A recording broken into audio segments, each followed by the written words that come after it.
Hey there, and happy Tuesday. I almost said Monday because it's my first day crafting for you guys, and so it kind of feels like Monday to me. I think my iPad died. I can't remember the last time I charged it, so why should it still be working if it's been weeks? Actually, I really wanted it today because I'm going to do a little poll for you guys to see how you want me to make the card. And it's a kickoff to Chris Hutink's virtual stamp party. So this is card number 1 for Chris's party.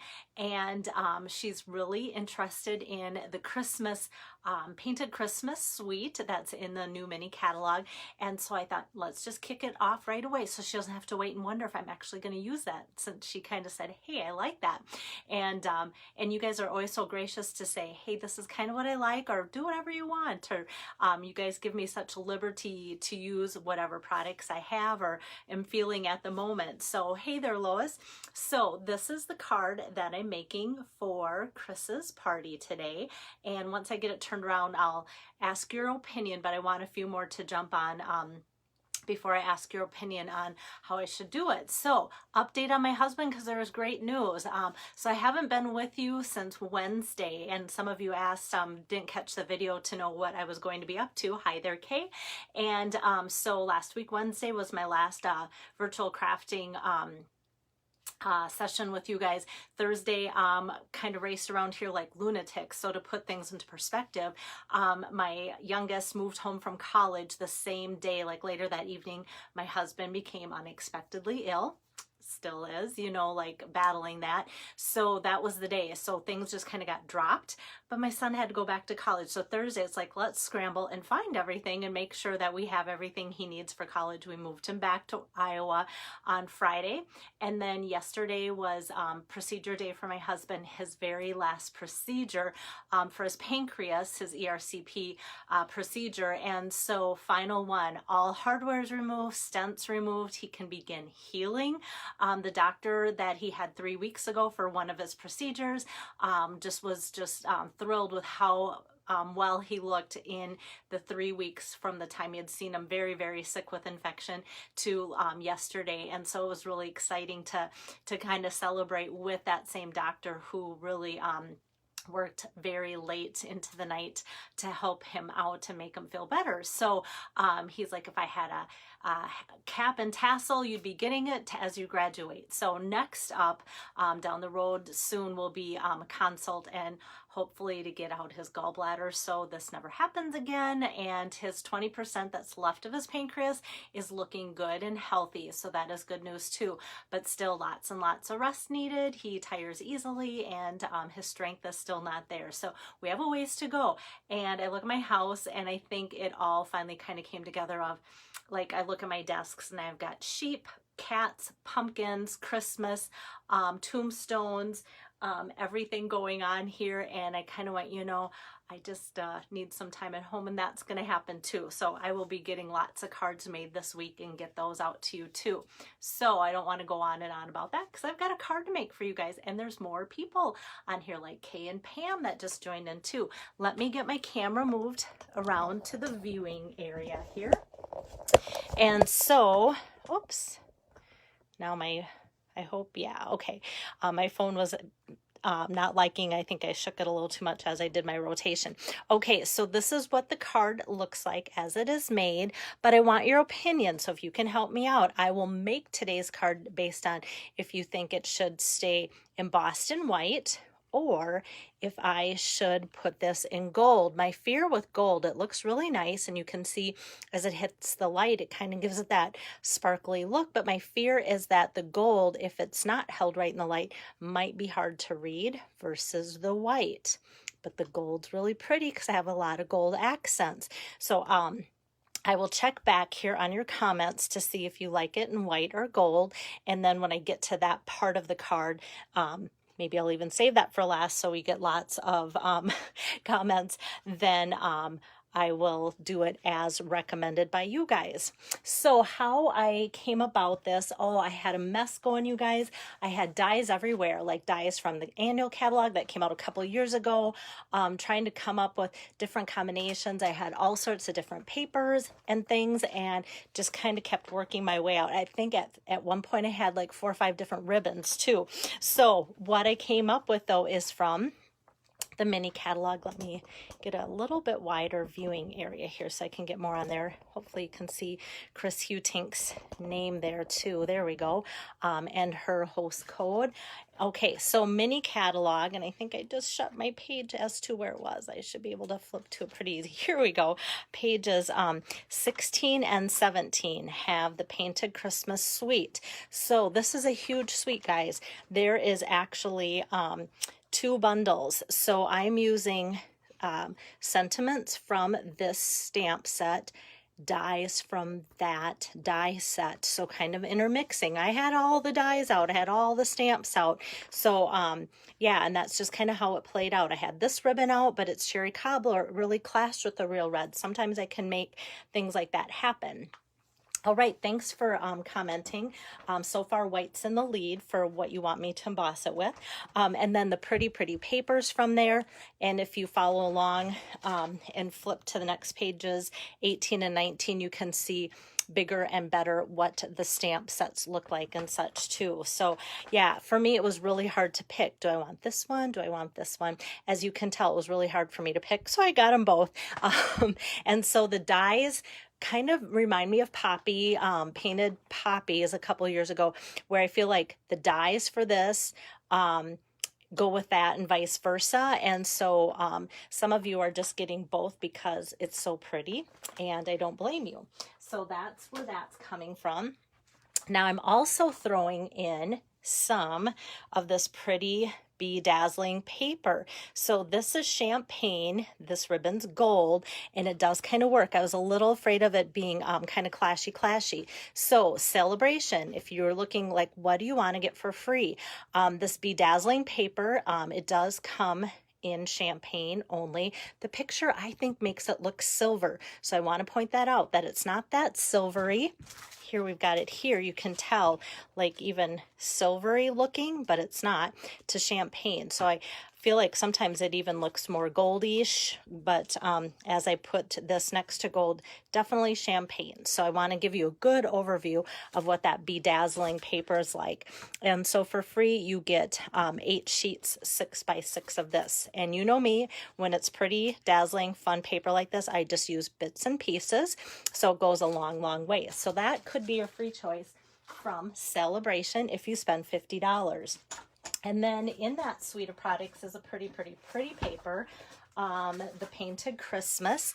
And so I'm using this sheet here with like the holly berries and the little sprigs of greenery and such. And they have lots of like light patterns on the back. I almost used this one today, but it just didn't look as nice with the arrangement that I was trying to put on top. Like I said, I tried really hard today, guys, for Chris's party. And then we've got some greenery there. I can't wait to use this with the fun pine cone dies and such, or even just with sentiments, and that's really fun too. Like I said, this is the one I'm using. Yeah, you saw the back side, and this just looks like it would be fun for fall as well, with kind of like a wood grain going through the back of that. And then this is kind of busy fun and more greenery that could be Christmassy or a different occasion. And the back side is kind of Christmas holly berries.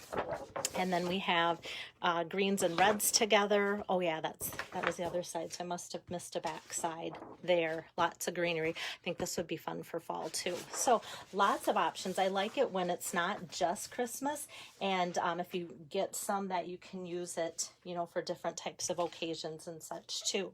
All right, so if you are just joining in, this is the card, and the white's winning. Otherwise, I was tempted to, like I said, emboss it in gold. That looks really pretty, but it might not be as readable depending on how it catches the light. So if you have if you want to comment, if you like it in white versus gold, you can let your comment be known, guys. So let me get started. here's the fun color combination that I'm using today. Real Red in that pretty paper here, what they've listed on the back side, Stampin' Up! Has said it coordinates with Cherry Cobbler, and you can see some of the darker reds and Real Red. And then for the greens, they are saying it's Garden Green and that new evergreen in color, and which is really pretty. So I went with that. I thought, oh, this could be pretty on red, but I felt like it kind of washed it off or washed it out. But once I backed it with that evening evergreen, oh my goodness, it just warmed it up and it was so pretty. And so I kind of did a double matting for that because I liked how it went together. Hey there, Valentori. So I think I'm ready to kind of just put this together because this is pretty easy peasy. Easiest part of the card, and then I kind of go crazy with my dies, which is kind of fun. So I'm just going to tape down the pretty painted Christmas designer series paper onto my evening evergreen. On there like so, and before I put it on my card, I'm going to put some ribbon around that, and this is the gold, gold shimmer ribbon, and this is in the holiday catalog too. Like I said, I went through different types of ribbon and such, trying to figure out how I can best make it look like special. And Cherry Cobbler clashed. Like I said, sometimes Real Red and Cherry Cobbler can be kind of intermixed, but that was a definite clash. I did not like that. And then the gold was just kind of fun and pretty, so I'm like, let's go with that. Eliminate 6 other choices that I had going at the same time. Glad I don't have a cat. Otherwise, that cat would have been having a heyday. Had so much ribbon out just before the card was made. Just gonna shorten this just a skosh here. Okay, so we have that on there too. All right, and Pam likes the white too. Very good. Now this is ready to be tacked down onto the card, so I'm just going to do that as well. And I kind of like getting a little bit of my adhesive along my ribbon to kind of hold it in place. So when that happens by accident or however, I kind of sometimes swerve a little bit just to make sure that it hits it sometimes there too. Okay, so this is going to be the basis of the card like so. And then the dies that I'm using is from that Painted Christmas Suite, in particular the seasonal labels dies. So this is the one that I brought out not too long ago. I did the deer bundle and used a couple of these from here, but I didn't show you that there's a whole nother page of these dies underneath. So as I was looking, I went, wait a minute, there's 2 sheets. I was only getting to the sheet that I needed and wanted for that, and so that's kind of all the further it went. But I'm going to use these 2 dies from there, and I'm going to do it a little bit opposite today. You know me, I always say stamp first and then do your punching or your die cutting, but oops, there. So today I'm putting on the dies first, and then I will do my stamping.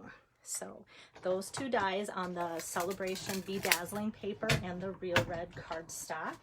Put that through. There we go. Off camera, probably sounds like I got a mess going as it kind of toppled off my machine. Okay, so I have this and that, and so I think white is what I'm going to go with for my embossing, because everybody that has chimed in whether they want white on the card versus gold, everybody said white, and so I'm just going to go with my white choice. And I think I'm at that point where I want to do that. So I'm going to get out my Versamark. Sometimes I emboss with my white embossing or my white craft pad when using white embossing powder, but I got out my Versamark pad because I thought, well, that way it'll cover both white and gold, depending on what people's choice comes out. And I have to share this. This is my Versamark pad. I don't know if anybody else has a Versamark pad that looks like this. This is because before COVID, you guys know that know me well, I did a ton of in-person events and let people use my supplies. And it's kind of a joke between the actual virtual hostess I'm doing this card with and such. She's just like, oh, I don't know if I could let people do that to my stuff. And so I open it up and it's like a flood of memories because of, gosh, that's what happens when you do in-person events. So kind of funny that way that I'm opening it up and it's Chris's party. And I know a lot of people, not just Chris, think like, oh my goodness, don't let people destroy my stuff, like my marker tips, my everything. So yeah, so I'm just going to ink up the Love and Joy, Come to You, and May It Last the Whole Year Through. I'm going to ink that up with the Versamark.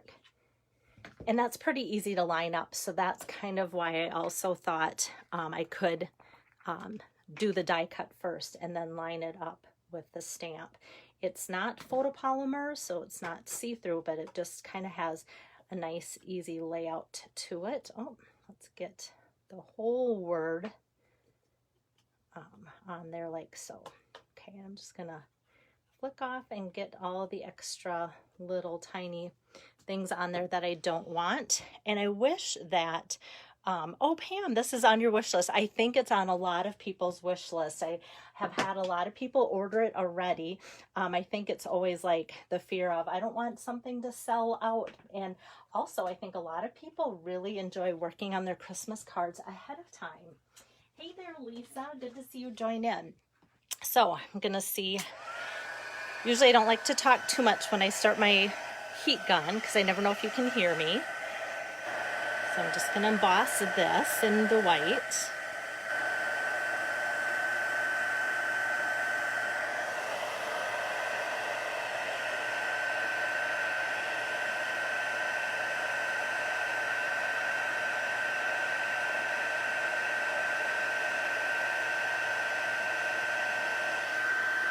And it gets hot, so I'm moving it around so I don't burn my fingers. That's not fun. I already had to be careful with my fingers not burning. I had to make supper. I put a small little pork loin on our smoker, and I miss my youngest. He was kind of my cook this summer. He really pitched in when things got hectic. So yeah, so I hopefully have all my fingers still, but I haven't taken it off yet. That still could go downhill. Okay, so here it is embossed in white. Love and Joy, Come to You, and May It Last the Whole Year Through. I love this, and it's so pretty. So I love how just that embossed makes this whole card look special, but I wanted to keep adding special, special, special. So that's why I thought that Celebration Be Dazzling would be kind of fun to put behind there. So what I'm doing to kind of extend and make it bigger is I'm just going to take my scissor and just cut. Doesn't have to be super specific. If I did feel like it needed to be super specific with cutting it in half, I would have used my trimmer and measured it and told you guys the measurements. So cutting that in half is really just easy enough to do. And then I'm going to take my adhesive here, the seal, and just give it 2 little strips there of adhesive. And then I'm just going to have some of it showing across the bottom there, and then also across the top, trying to make them look even. And sometimes some people find it's easier to do it from the back side because then you can see how it lines up there too.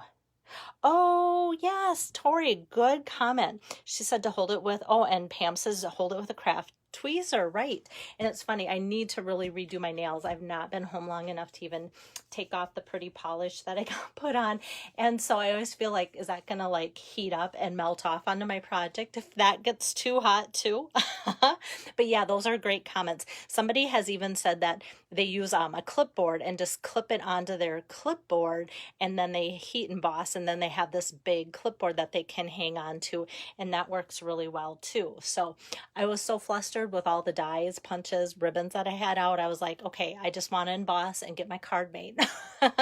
All right, so another thing that I had thought about using is, this is a big die that comes with the seasonal labels dies too, and I thought, well, that would be really fun to just kind of add a layer like so. And I liked that soft look, but I felt like with everything being pretty busy, pretty glittery, it just kind of got lost in the shuffle, and yet I still wanted something a little subtle. So these fun things are called the Square Vellum Doilies. They are in the annual catalog.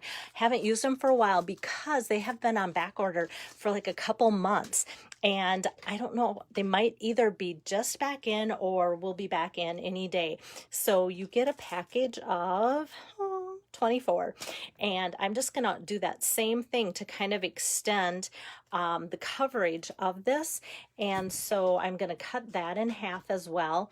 And instead of putting my adhesive on here and getting glue all over my surface, I'm going to just kind of estimate like, hey, it's going to kind of go there and it's going to kind of go there and it's going to get covered up. So you're not going to see the adhesive. And so I'm going to kind of put this up at the top. And then I'm like, okay, this is going to kind of lay there and I want it to show. So then I take that off and just kind of slide that in so it's even like so. And that just gives us kind of a fun texture and really subtle once we get things going. And so that's going to help just give the card a little bit more specialness. I always feel like we all go out a little bit more with pulling in special things when it comes to Christmas cards. Yeah, Tori, so try that clipboard for embossing. That's kind of fun. And Joan, thanks for joining in. So now I'm ready to adhere the fun saying on there. So I'm just going to flip that over and grab some dimensionals here. And it turns out with kind of that extra die on there, it turns out to get kind of a big area. So I want to make sure that I get lots of dimensionals. My friend Nancy would be like, Belle, about 12 more on there. No, she loves using lots of dimensionals and her stuff always turns out great. So, you know, who am I to judge how many dimensionals a person would use on this? Maybe that should be my next comment besides, should I emboss this in white or gold? I should do a poll like, how many dimensionals would you put on this project? And I know we all have a friend that, you know, like probably covers the project with so much or so many dimensionals you can't see the back side anymore. Okay, so I've got that nice and sticky, and then that is ready to be put on the card like so. And I'm actually going to kind of scoot it over more to the edge of the card so that this doesn't get covered up by the ribbon that I put on right away there too. So you can kind of see as it hits the light, the backing of that square doily, but also very subtle. So if it doesn't hit the light, you kind of hardly see it's there, but I just love that extra warm texture that it gives. It kind of gives me a nostalgic look. And then depending sometimes on how this bedazzling paper hits the light, that can almost look like burlap and or like a honeycomb shimmer too. So that's kind of fun. And then let me show you that I'm doing nothing special, but I am going to do the inside of the card here. And I'm opening up my Real Red ink pad for that. And in that same stamp set, that same font kind of follows through with the Merry Christmas. And I love that font. Isn't that a cute Merry Christmas? I just love that it's kind of cursive-y, looks special, but very easy to read. And I think it would be great for the front sides of cards too. So if you're in need of a Merry Christmas, I just love, sometimes different fonts really catch my eye, and this one does. So this I'm going to just put some tape on, and then I can get to that going on the inside of the card. And I know certain people will be like getting all those stamps out from the 2 stamp sets that I mentioned today and decorating the whole inside, which would be super fun to do. But today the outside kind of stressed me out. Either that or I'm still tired from yesterday. It got to be a long day. Yeah, Tori, so like I said, I haven't done much with the doilies because I always feel bad if people get excited about something and they can't get them quite yet. So if you try and order the doilies and it just says not available, wait a week or 2 and they should be back in stock. And then I still wanted to add something sparkly. And with Christmas, there's always a lot of choices there too. And I just size-wise and just with what I was going with, I could have added more gold because there's some fun. Oh, here they are. Thought about getting out these gold gems here, but then it would just be kind of another type of gold, and I thought that's just gonna be too much, and then the card becomes gaudy, not goldish. And so we want it still to look pretty. So I decided the red rhinestone basic jewels are the winner. And you guys know I love these things. I love to use them. So I'm going to kind of put like 2 in each corner. hopefully evenly spaced like that. And I think it just fits the feel of the card. I don't know if I want my ribbon to go up and over or down and tucked under, or maybe I just need to slide it over a bit and then it'll just lay next to it. We'll see. There we go. Hi there, Julie. Good to have you on. So this is Chris Hutink's card number 1 for her virtual party there. And there, this is the inside. So I hope you enjoy it, and I was excited to bring you this painted Christmas suite because a lot of you have had your eye on that, and it was really fun to bring that to you. So if you're just tuning in, my goal and plan, and my husband's, is to be home a lot. And so we're so excited about the good news that he got from his doctor yesterday. And so with that, he probably won't see me now because I'll just be in my stamp room crafting tons of cards. And so I hope to get lots of those out to you guys for your orders that you've been so loyal in placing for all the different hostesses, and because it's celebrations. So if you want any more information on how to host, I love that Chris is stepping up. I had mentioned last week that I was going to be doing Deb Warwick's cards this week, but then as I got back to my computer, I love to go in order, like those who contact me to say that they want to be hostess. I go in order so that I don't play favorites, and so it is Chris's turn, and Deb will be next. So she is still coming up, so don't be afraid if you're waiting to see what I'm doing for her party or waiting to order. Her party will still be open, and I still have parties open for Deb Warwick and Kelly Muller that I just did those demos for, as well as Chris's party too, and Deb's and such. So yeah, I was trying to keep all that information current and posted as my top pinned post on this Facebook page, so you have that as a reference, as well as their host codes. So how you get the cards that I make for my virtual hostesses. So Chris Hutink, like currently you would get this card today, as well as the cards that I make tomorrow and the next day if you place a minimum $25 order towards her party using that host code. So the host code's important, so using that host code gets you the cards that you are seeing me make. So a lot of you are really familiar with how to use that, but if you need help with that or need help placing an order, let me know. So good to see you guys on here, and I'll see you again tomorrow afternoon. Take care. Bye-bye.